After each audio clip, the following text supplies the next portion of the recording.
शुरू करते हैं with your all good wishes and all. Most probably आज शाम तक 800 सब्सक्राइबर हो जाएंगे और अपना 21 डेज का ये चैलेंज है, तो उसमें हमें अपना बिजनेस स्टडीज का कंप्लीट सिलेबस रिवाइज करना है। चैप्टर नंबर 1, 2 एंड 3 हम ऑलरेडी कंप्लीट कर चुके हैं। आप में से जिसने क्लास अटेंड नहीं की थी तो वीडियो ऑलरेडी अवेलेबल है चैनल पे, उसको वीडियो को देख लेना। डाउट्स आते हैं तो अगली क्लास में आप पूछ सकते हैं। आज हम आ रहे हैं चैप्टर नंबर 4 प्लानिंग पर। प्लानिंग क्या है?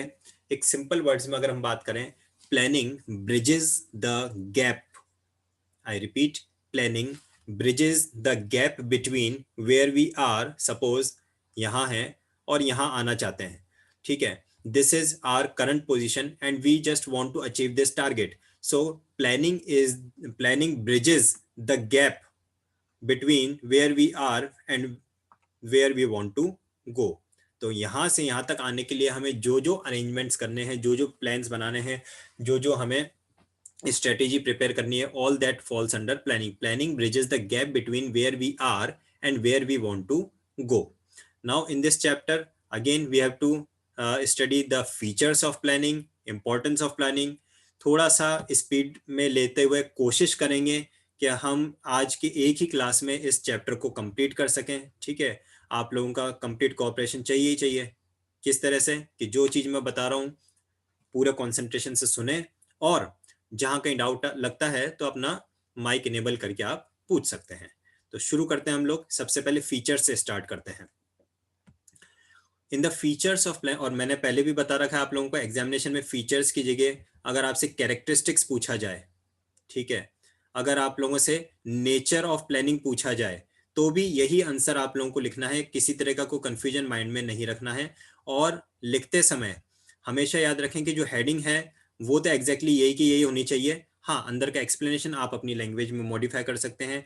अंदर का एक्सप्लेनेशन आप एनसीईआरटी से उठा सकते हैं, आप किसी अदर रेफरेंस बुक से ले सकते हैं। किसी भी तरह के एक्सप्लेनेशन में कोई दिक्कत नहीं है, लेकिन जो हेडिंग है, हेडिंग पर्टिकुलर यही इसी लैंग्वेज में आपकी रहनी चाहिए।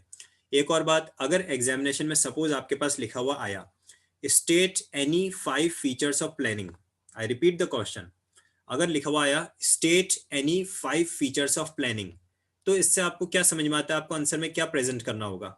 जब भी वर्ड ऐसा स्टेट लिखा हुआ आता है, कभी कभी बच्चे मिसकंसेप्ट कर जाते हैं कि हमें सिर्फ हेडिंग पूछा गया है, हमें सिर्फ फीचर्स ऑफ प्लानिंग की जो मेन पॉइंट्स है वो हेडिंग्स लिख देनी है। लेकिन जो सीबीएसई है उसने स्टेट का मीनिंग ये ले रखा है कि जहां कहीं पे भी लिखा गया है state the features of planning, इसका मतलब है बच्चे को हेडिंग भी लिखनी है और उस हेडिंग को एक्सप्लेन भी करना है, ठीक है। तो एग्जामिनेशन में इस बात को आप ध्यान रखना। जब भी कभी अगर क्लियर लिखा हुआ जाता है explain any 5 features of planning तो कोई टेंशन नहीं है, लेकिन जहां पे लिखा हुआ था state any 5 features of planning तो बच्चे कई बार मिसकंसेप्ट कर जाते हैं, सिर्फ हेडिंग लिख के छोड़ जाते हैं और उनको 5 में से 2.5 ही मिल पाते हैं, क्योंकि 50% मार्क्स होते हैं हेडिंग्स के और 50% मार्क्स होते हैं एक्सप्लेनेशन के। तो आपको जहां पे भी स्टेट वर्ड लिखा हुआ आता है तो वहां पे सिर्फ हेडिंग लिख के नहीं छोड़ना, हेडिंग के साथ एक्सप्लेनेशन भी लिखना है। लेकिन हाँ, अगर आपको कोई केस स्टडी बेस्ड क्वेश्चन दे रखा है और केस स्टडी बेस्ड क्वेश्चन के बाद में नीचे लिखा है identify any one of the feature of planning discussed above, क्या वर्ड लिखा हुआ है? आइडेंटिफाई, ठीक है। तो जहां पे ऐसा लिखा हुआ है identify any one feature of planning discussed above, वहां पे आपको सिर्फ उसका हेडिंग यानी कि सिर्फ एक वो फीचर पर्टिकुलर उस केस स्टडी में जो भी था वो फीचर आपको सर्च आउट करके आइडेंटिफाई करके लिखना है, वहां एक्सप्लेनेशन की जरूरत नहीं है। लेकिन जहां पे स्टेट वर्ड लिखा हुआ आता है तो आपको एक्सप्लेन करना है, ठीक। आगे बढ़ते हैं। तो फीचर्स में सबसे पहला फीचर हमारा है planning focuses on achieving objectives. Obviously, while making the plans, we always keep certain objectives of the organization in our mind. Plans are always framed. Plans are always made according to the particular objective in our mind, और उस objective को achieve करने के purpose से ही हम plans बनाते हैं। For example, आप एक objective रखोगे कि मुझे बोर्ड एग्जामिनेशन में 80% मार्क्स लेके आने हैं, तो अब आप उसके लिए प्लानिंग करोगे कि मेरे पास में 4 मंथ्स हैं, इन 4 मंथ्स में मैं कैसे किस किस मंथ में क्या क्या चैप्टर पढ़ूंगा, कौन कौन से सब्जेक्ट पढ़ूंगा, कितने आवर्स पढ़ूंगा। अब ये जो प्लानिंग आप करोगे, अपना टारगेट यानी कि अपना ऑब्जेक्टिव आपने जो रख लिया एग्जामिनेशन में मार्क्स लाने का, उसके अकॉर्डिंगली आप प्लान करोगे ना। So planning always focuses on achieving objectives, उन प्लान्स में उस पर्टिकुलर ऑब्जेक्टिव को अचीव करने के लिए ही हम फोकस करते हैं। सेकंड आपको दे रखा है planning is a primary function of management. अब इससे तो ज्यादा कुछ एक्सप्लेन करने की जरूरत है नहीं, क्यों? क्योंकि there are total 5 functions in management, planning, organizing, staffing, directing, last क्या था आदित्य, बता दो कंट्रोलिंग। लास्ट क्या था? कंट्रोलिंग। अच्छा, बाकी सबको तो याद है, ठीक है। तो last one was controlling. So in this one we can easily state certain explanation about this point that planning is a primary function of management or planning is a first function of management. Planning sets as a base for all the other functions of management. भाई आप organising जो करते हैं, तो जो आपने plan prepare किए थे, जो आपने ऑब्जेक्टिव सेट किए थे, जो आपने गोल्स डिसाइड किए थे, उसी के बेसिस पे तो आप अपने ऑर्गेनाइजेशन में फिर स्ट्रक्चर प्रिपेयर करते हैं, डिपार्टमेंट्स क्रिएट करते हैं, उसी के बेसिस पे तो आप एम्प्लॉयज अपॉइंट करते हैं स्टाफिंग में, उसी के बेसिस पे आप डायरेक्शन देते हैं अपने एम्प्लॉयज को, इंस्ट्रक्शन देते हैं वर्क करने के लिए। और even controlling function is also completely dependent on planning.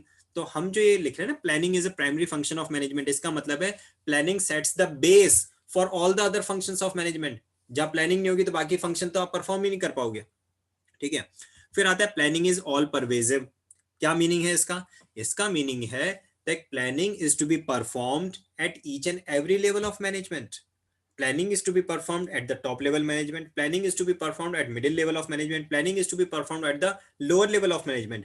ऐसा नहीं कि प्लानिंग सिर्फ और सिर्फ हम किसी एक पर्टिकुलर लेवल पे करेंगे, लेकिन हाँ मैंने आपको ये भी पढ़ाया है that is planning and organizing are the main functions to be performed by top level management, staffing is the main function to be performed by middle level management, and directing and controlling are the main functions to be performed at the lower level management. ये भी मैंने आप लोगों को पढ़ाया है, लेकिन इसका मतलब ये बिल्कुल भी नहीं है कि टॉप लेवल पे ही प्लानिंग सिर्फ होती है, बाकी जगहों पे नहीं होती। ये जो मैंने पढ़ाया आपको कैटेगराइज, वो इस पर्पज से था that is the main focus of top level management is over planning and organizing. एक ऑर्गेनाइजेशन के ओवरऑल ऑब्जेक्टिव्स, ओवरऑल गोल्स जो अचीव करने हैं वो तो टॉप लेवल ही डिसाइड करता है, और उसके बाद सबऑर्डिनेट प्लान्स जो हैं वो हर लेवल पे, मिडिल लेवल पे और सुपरवाइजरी लेवल पे सब पे बनते हैं, लेकिन वो subordinate plans. But main focus क्योंकि टॉप लेवल का होता है, बट बाकी जगहों पे भी प्लानिंग फंक्शन परफॉर्म होता है at a limited level, at a small level, तो हम कह सकते हैं planning is a pervasive function. फिर आता है planning is a continuous function. Why planning is a continuous? Because आप अगर 2020-21 ईयर के लिए प्लानिंग कर रहे हैं अपने एक अकाउंटिंग पीरियड के लिए, तो क्या आप अप्रैल मंथ में प्लान करके और फिर आपको पूरे साल प्लानिंग की जरूरत नहीं है? बिल्कुल है, क्योंकि मार्केट तो रोज फ्लक्चुएट होता है, और मार्केट कंडीशंस जैसे चेंज होती हैं, बिजनेस एनवायरनमेंट में जैसे चेंज आता है, उसके अकॉर्डिंगली हमें प्लान्स को भी मॉडिफाई करना पड़ता है, इंप्रोवाइज करना पड़ता है। अब अगर आप लोगों ने कल न्यूज वगैरह देखी हो या न्यूज़पेपर पढ़ने की आप लोगों की आदत हो, तो रिलायंस इंडिया लिमिटेड पे थोड़ा सा, ज्यादा नहीं, थोड़ा सा फाइन लगाया है सेबी ने। बताएगा कोई कितना लगाया है? SEBI has levied a fine. Sir 25 crore. अरे कम बोल गए आप, 70 करोड़ लगाए। SEBI has levied a fine of 70 crore over Reliance India limited. Yesterday की न्यूज है, तो 25 तो बहुत कम पे आ गए आप। तो अब ये जैसा फाइन लगा है, तो उसकी वजह से स्टॉक मार्केट फ्लक्चुएट हो रहा है। स्टॉक मार्केट फ्लक्चुएट होगा तो काफी सारी कंपनीज को अपने प्लानिंग में कुछ ना कुछ तो चेंजेस लाने पड़ेंगे ना। अभी वैक्सीन आ गई मार्केट में, वैक्सीन आ गई है, तो उसके हिसाब से बहुत सारे प्रोडक्ट्स की, बहुत सारे बिजनेसेस में कुछ चेंजेस आ सकते हैं।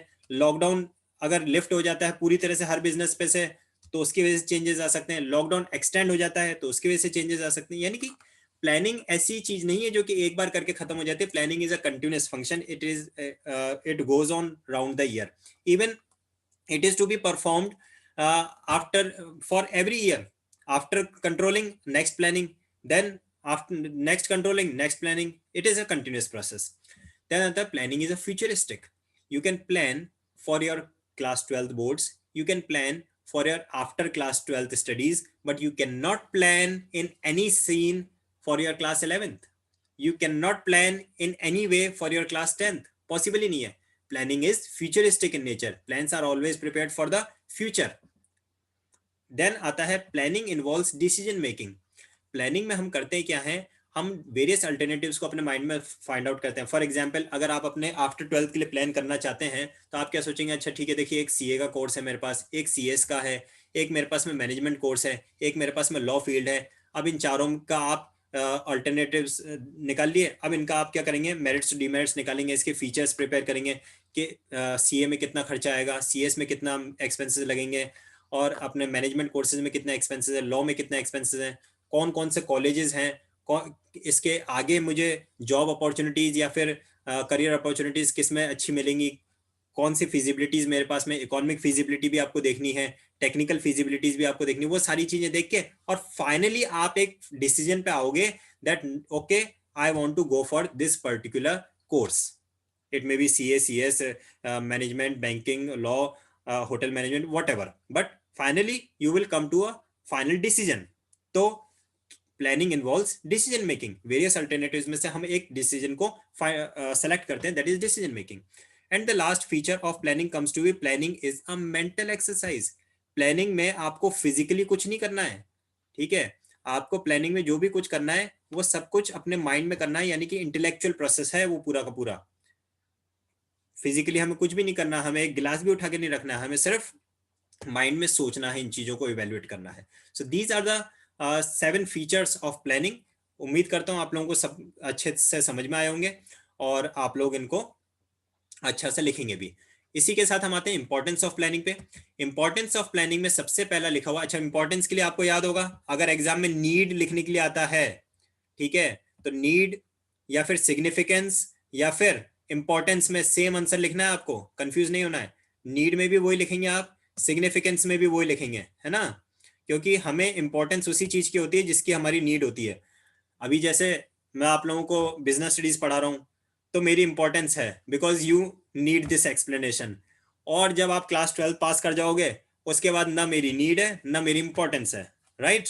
सो नीड उसी चीज की होती है जिस, इंपॉर्टेंस उसी चीज की होती है जिसकी हमें नीड होती है, और जिसकी नीड नहीं है तो इंपॉर्टेंस भी नहीं। तो ये याद रख सकते हैं आपकी सिग्निफिकेंस, इंपॉर्टेंस और नीड में हमें सेम पॉइंट्स लिखने हैं। अब आती है बात कि क्या क्या है इंपॉर्टेंस। Planning provides direction. जब हम प्लान्स प्रिपेयर कर देते हैं ना तो हमें सोचना नहीं पड़ता है डेली कि हम क्या काम करें क्या नहीं करें, हमें एक पर्टिकुलर डायरेक्शन मिल जाता है कि इस डायरेक्शन में हमें वर्क करना है। फॉर एग्जाम्पल, अगर आपने अपना एक टाइम टेबल प्रिपेयर कर लिया, डेली मुझे इतने बजे से इतने बजे तक ये सब्जेक्ट पढ़ने हैं, तो फिर आपको डेली सुबह उठ के सोचना नहीं पड़ेगा अच्छा अब मैं क्या करूं, अब मैं क्या पढ़ूं, फिर तो फिक्स है कि आपने अपना प्लान कर रखा है, आपका डेली का डायरेक्शन आपका फिक्स है। तो प्लानिंग प्रोवाइड्स डायरेक्शन, इंपॉर्टेंस है सबसे पहला। सेकेंड इंपॉर्टेंस आता है planning reduces the risk of uncertainties. Uncertainties means the future is always uncertain. Future में कुछ भी हो सकता है, प्रॉफिट्स हो सकते हैं, लॉस हो सकते हैं, डिमांड कम हो सकती है, डिमांड ज्यादा हो सकती है, इंटरेस्ट रेट्स में चेंज आ सकता है, टैक्स पॉलिसीज में चेंज आ सकता है। फ्यूचर इज ऑलवेज अनसर्टेन, ठीक है। बट जहां पे हम प्लान्स करके चलते हैं, प्लान्स बना के चलते हैं, तो अनसर्टेनिटी इलिमिनेट तो नहीं हो सकती लेकिन अनसर्टेनिटी को रिड्यूस जरूर कर सकते हैं। We can reduce the risk of uncertainty through planning. Then आता है नेक्स्ट इंपॉर्टेंस आपका, planning reduces overlapping of wasteful activities. जब हम प्लानिंग करते हैं तो प्लानिंग में हम ये भी डिसाइड करते हैं कि हमें कौन सा काम कब करना है और किससे करवाना है। तो जब हर पर्सन को अपनी ड्यूटीज भी अलॉटेड हैं, जब हमें ये भी पता है ये काम कब परफॉर्म करना है, किस वे में करना है, कितना तक करना है, तो किसी भी काम को हम 2 बार नहीं करेंगे। अदरवाइज अगर हम प्लान करके नहीं चलेंगे तो हो सकता है मैं एक काम करके जाऊं, दूसरा पर्सन है वो भी वही काम कर जाए, तीसरा पर्सन है वो भी वही काम कर जाए, तो overlapping of work and wasteful activities हो जाती हैं। और प्लानिंग जहाँ पे होती है तो planning reduces the overlapping and wasteful activities. अभी जैसे कि मैं आप लोगों को बता रहा था कि हम लोगों ने अभी मीटिंग करके प्लान किया, we had planned the pre board examination, we have planned how the pre board examinations will be conducted offline. So अगर हम प्लान करके चल रहे हैं तो कोई गलती नहीं होगी, किसी तरह का वेस्टफुल एक्टिविटी नहीं होगा। विदाउट प्लान करके चलेंगे तो काफी सारी वेस्टफुल एक्टिविटीज हो सकती हैं, ठीक है। So planning reduces overlapping of work and wasteful activities. Then comes the planning promotes innovative ideas. जब आप प्लानिंग करते हो तो अपने माइंड में वेरियस अल्टरनेटिव्स आप सोचते हो, वेरियस के इस काम को हम कैसे कैसे कर सकते हैं, what are the various alternatives we are having, है ना। और फिर फाइनल एक कंक्लूजन पे पहुंचते हो। अब जैसे कि अपन अपना ही एग्जांपल ले लें, स्टार्टिंग में हमारी ऑनलाइन क्लासेस हुई थी तो हमने कितने सारे अल्टरनेटिव्स ट्राई करके देखे। हमने व्हाट्सएप वीडियो कॉलिंग पे पढ़ा, हम लोगों ने गूगल मीट पे पढ़ा, ठीक है, हमने यूट्यूब पे वीडियो बना के और डायरेक्टली व्हाट्सएप ग्रुप में चैट करके पढ़ा, फिर जूम पे हमने पढ़ा, कभी हमने मोबाइल से, कभी लैपटॉप से। We have just tried lot of alternatives and finally इतने सारे अल्टरनेटिव्स करने के बाद में कुछ ना कुछ इनोवेटिव आइडियाज भी तो हमें मिले कि अच्छा इसमें ये फायदा है, उसमें वो नुकसान है, इस तरह से। So planning promotes innovative ideas, ठीक है। Then comes the planning facilitates decision making. कैसे फैसिलिटी डिसीजन मेकिंग में फैसिलिटी मिलती है? बिकॉज वेरियस अल्टरनेटिव्स मिलते हैं तो हमें सबके प्रोज एंड कॉन्स भी ध्यान होते हैं, and by comparing, by evaluating all the pros and cons in various alternatives, we will be able to take a justified decision. Planning के थ्रू हमें डिसीजन मेकिंग में भी हेल्प मिलती है, फैसिलिटी मिलती है। And the last importance of planning comes to be planning establishes standard for controlling.